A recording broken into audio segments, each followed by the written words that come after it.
Hello there, and welcome back to episode 4 of Deconstructing. This month, we're going to do something a little bit different. We're actually doing a part 2 of the sound design and production of Warframe. Community manager Megan Everett sits back down with audio director George Spanos and senior sound designer Eric Preston to give you some more behind-the-scenes intel as to how the sounds of Warframe are made. Grab a hot cup of tea or some lemonade and enjoy.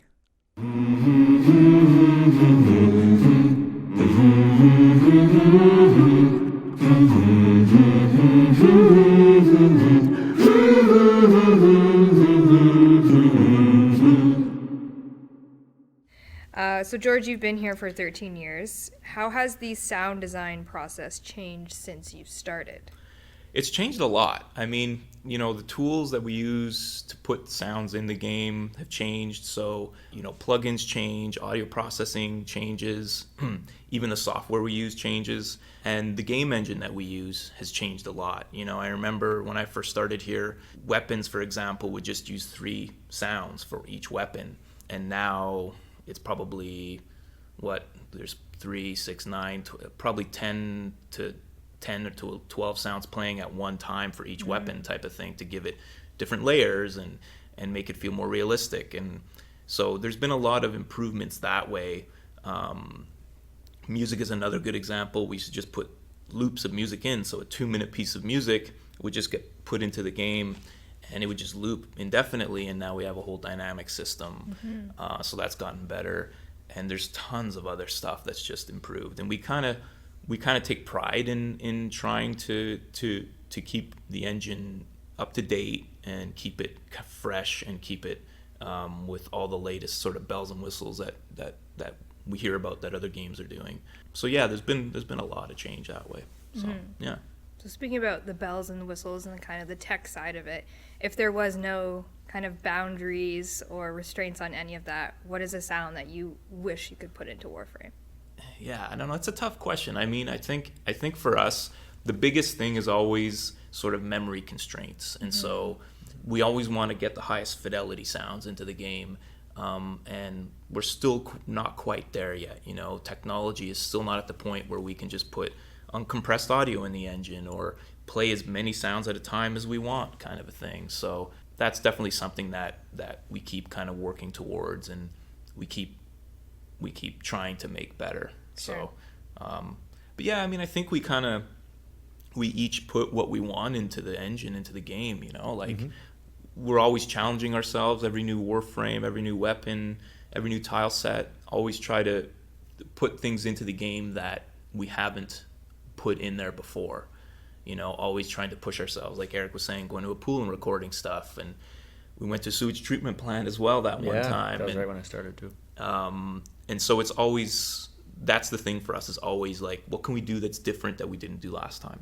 And that makes me think of the whole synth board stuff that you guys have going on. That blows my mind. I don't know what the heck's doing. Yeah, like the modular stuff too was another great example. A couple of years ago, one of the sound designers on the team, Carl, said to us, he's like, hey, have you guys ever explored modular? And we're like, what, modular? Why do you can do it all in the computer. Why do you need hardware?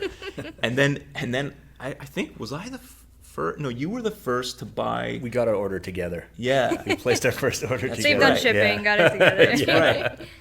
And then it was just, we became addicted to it. And it's like, it's so much fun, and it's an expensive hobby, but man, is it fun.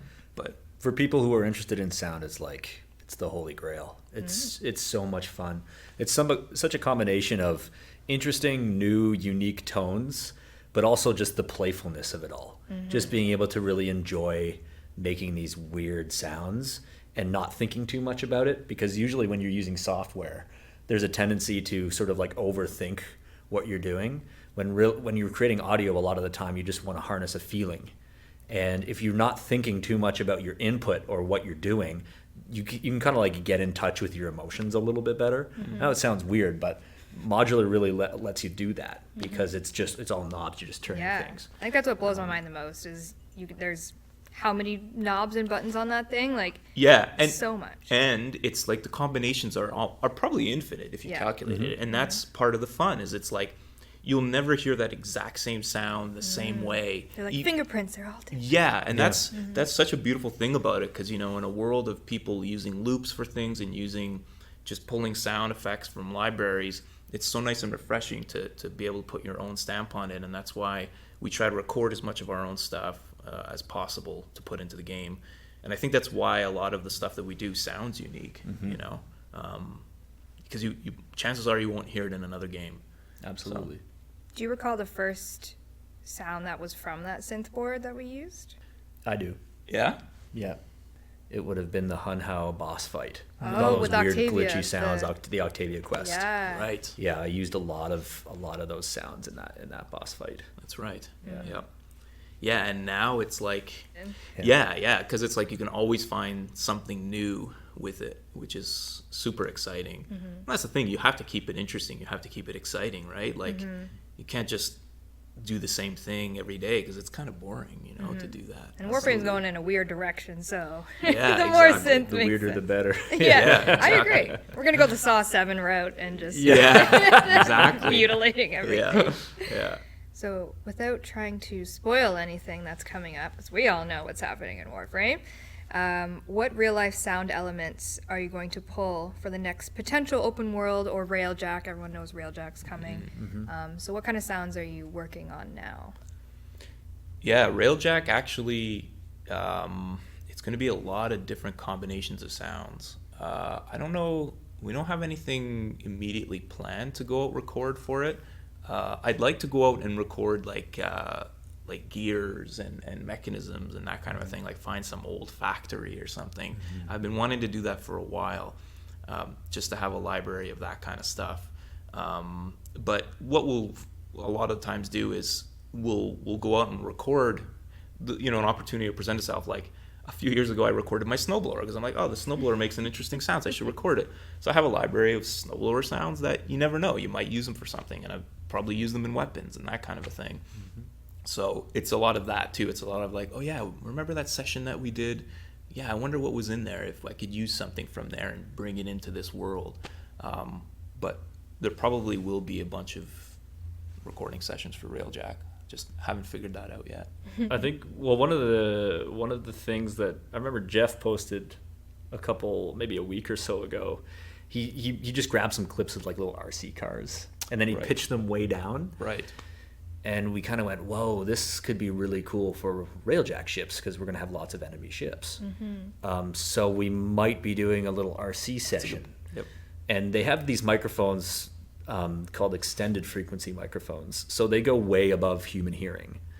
And what you can do with those is when you record with those, you can pitch them down several octaves, and it exposes all of this interesting sonic information that you previously could not hear. Really? So when we record with those microphones, it allows you to get some really unexpected results. So there might be a little bit of RC car action. Interesting. And some Railjack stuff.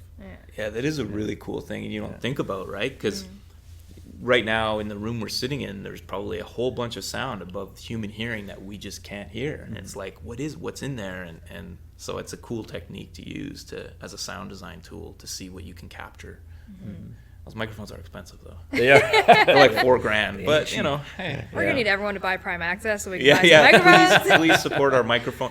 We should start a Kickstarter, maybe.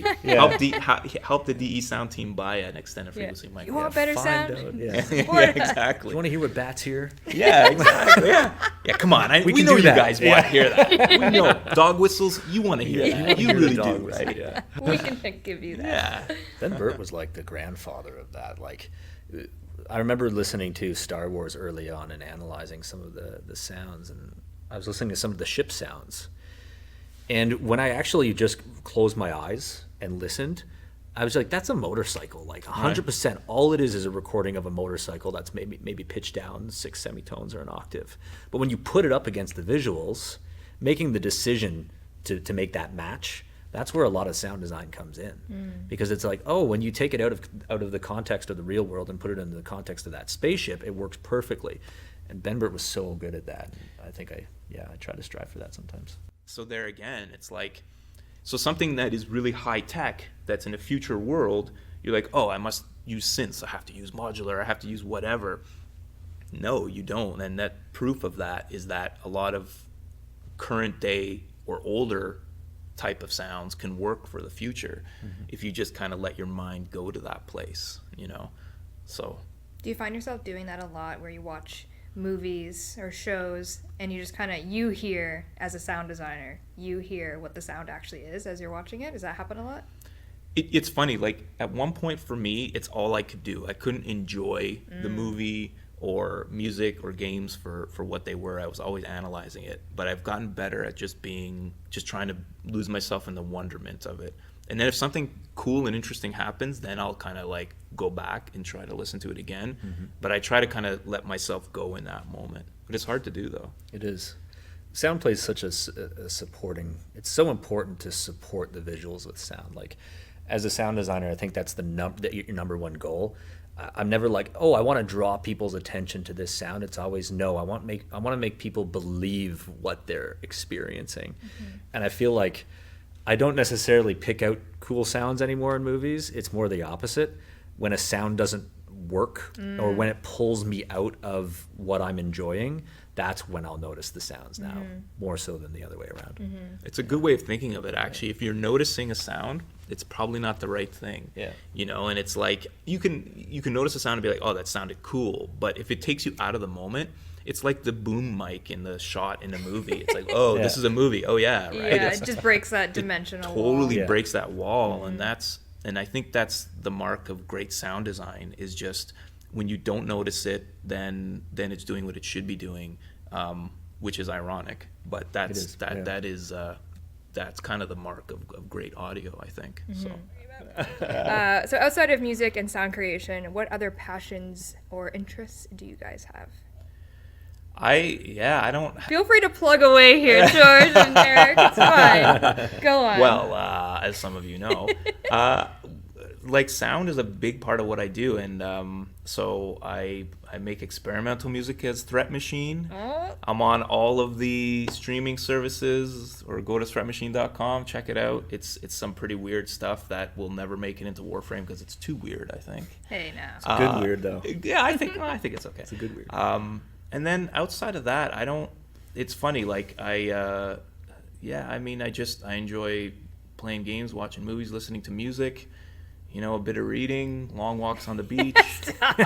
You know, campfires at night. Yeah, no, it's funny because it's like, I don't know, like the time is so short that it's like it's hard to have anything else that you really do. But you know, it's mainly sound or music related for me. Yeah. Well, I'm a father. I have a daughter who's turning 4 tomorrow. Happy birthday! So I spend a lot of time with her these days. But after she goes to bed, after she goes to bed, I make video games. I know it's so weird. I make video games here, it's pretty but cool. I go home and I make more video games. Yeah. So right. I just work on little solo independent projects. Such as Vault Tomb of the King is the one I'm working on right now. I just really enjoy all aspects of game creation. So that's sort of the time that I get to do programming and do art and do game design. And oddly enough, I always leave audio to last. Really? Oh, Eric. When I make my own games, I'm like, oh yeah, it needs sound. What is it? Oh yeah, sound. That's hilarious. That's actually hilarious. Yeah. I wish you hadn't told me that. Is there a reason why, or is it just you're so engrossed in like everything, the other aspects of the game? That's exactly it. Yeah, I'm just so fascinated with all of the other disciplines that go into game making. And you don't want to go home and then just like do the same thing you do at work. Yeah, right? It's exactly. like you want to do something different. I do put a lot of love into the sound. That's not discredited. Eventually. But yeah, that's the main reason why. Yeah. All right. So if anyone wants to find you guys on socials, listen to, your album, see things of your game, where can they find you? So on Twitter, I'm at Game Sound Design, and on Instagram, I'm at Threat Machine. Don't ask why, but they're both different because let's keep it interesting. My personal Twitter is at What Now Eric, and the Twitter for my game is at Brave the Vault. Very good. Yeah. All right. So is there anything we didn't cover that you guys want to talk about, expand on? No, I mean, I think, I think for us, we're, whenever people give us feedback, especially on Twitter, a lot of feedback on Twitter.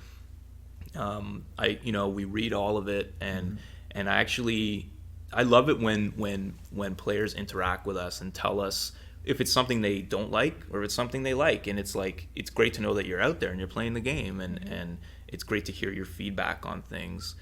So yeah, let's just keep that up. And I think that's one of the unique things for me. I worked on a bunch of games before Warframe, and I never had that experience, because we released games and we never really had contact with the people who were playing them. And so it's so great to have that. I know it sounds a bit, okay, whatever. Cliche, but it's so true. And it's like, it just, you read something on Twitter and you're like, cool, man. Like, it gives you the strength to keep going. And it's like, or someone appreciates something and says something nice about what we've done, and letting the team know about that. It's really great to hear that. It's really great to have that feedback. So, yeah, keep that up. Yeah, we listen and read as much as we can. Yeah, and that's the thing too. Like, even if you think we're not reading something, chances are we have everything on the forums. We read. It's actually the first thing I do in the mornings when I walk in is I refresh the forums, and I look at all the sound forums, and I read it all. So all of those comments out there, I know I've probably read it. Yeah. So yeah. You good, Eric? I think I'm good. Yeah, I think there was one question about favorite sounds. Did we do that, or like our most our favorite sound to have worked on in the game or something like that? I possibly missed over it. There's a lot here. Yeah. I could say it. Yeah. In Warframe, we presume. Is that what you're talking about? Yeah. All right. Any favorite sounds that you've created in Warframe? George, you got any favorites? So now you have to leave that whole preamble in there, because that was hilarious. Thanks, Eric. I actually do. But actually, because I had to think about this. So I still don't think I've made the perfect sound, and I still don't think I've attained a sound that I can look back on and be like, yep, that's it. That's the pinnacle of my career. That was the height of it, and now I can't do anything better than that. It's obviously Valkyr, but go on. Yeah, Valkyr, yes. Valkyr was great. I did one. Valkyr was great. I have to say, I'm really proud of Octavia, because we put a lot of work into her, and it was something new for me, programming sounds into a Warframe, and we basically made a software synthesizer, which is pretty cool. Manicord, yeah. But I think for me, it's like I'm still looking for that perfect sound. I'm still looking to what's the next thing that I can work on that I can be proud of. Because as soon as you finish something, it's kind of like, okay, what's next? And you want to keep rising and keep going and keep going from there. So, yeah, that's my comment on it. So. Awesome. Now you can't say you have a favorite sound, huh? Yeah. Damn. So thanks for coming to the podcast. No favorites, always working. Always working. It's never done. Yeah. I think one of the more enjoyable experiences I had doing sound was working on the ambience for Cetus and the Plains, and also working on the sound for the Teralyst. That was just a really enjoyable, cool place to be mentally, because I got to kind of like live in that environment for a very long time and fight the Teralyst every day when I came to work. So that was a really fun sound design experience for me. The Teralyst ended up really cool. There's whale in that, right? I'm not crazy. Oh yeah. Okay. Yeah, I'm like, I hear whale. I don't know about you. Well, I remember talking to people about it and trying to figure out what a good creature was that would resonate, because I wanted something big but something gentle at the same time that you would feel bad hurting. Yeah. Literally, right? I do every time. I'm like, why do we have to hurt him? He's doing his whale cry, and I'm so sad. I remember you saying that. You're right, actually. That is cool. Yeah. I tried an elephant, but elephants can sound pretty mean. Yeah. But whales was just, it's that song, that like really somber song. Yeah. Oh, there it is. So you recorded George. So it was George doing whale sounds. It's me. Yeah. No, that's interesting. That as a commentary on like how sound can make you feel, right? Exactly. And it's like, so just that thought process behind it, it's like we want to make you feel kind of a little bad for hurting it, because it's kind of like, maybe you shouldn't be doing this. And so it's toying with your emotions in that way, which is really interesting and cool, I think. Yeah, I remember getting an early meeting with Steve, and that was one of his directions, was we want to feel bad for hurting this thing. It was just a unique spin on a boss fight, because usually bosses are imposing and they're they're out to get you, they want to hurt you, but this was like, he just wanted you to go away so he can kind of walk around. Yeah, just let him walk thing. around. He's looking for his lost arm. Like, just leave the guy exactly. alone. The poor guy, man. Yeah. Is there anything else in the game that's like don't hurt it kind of vibe that you can think of?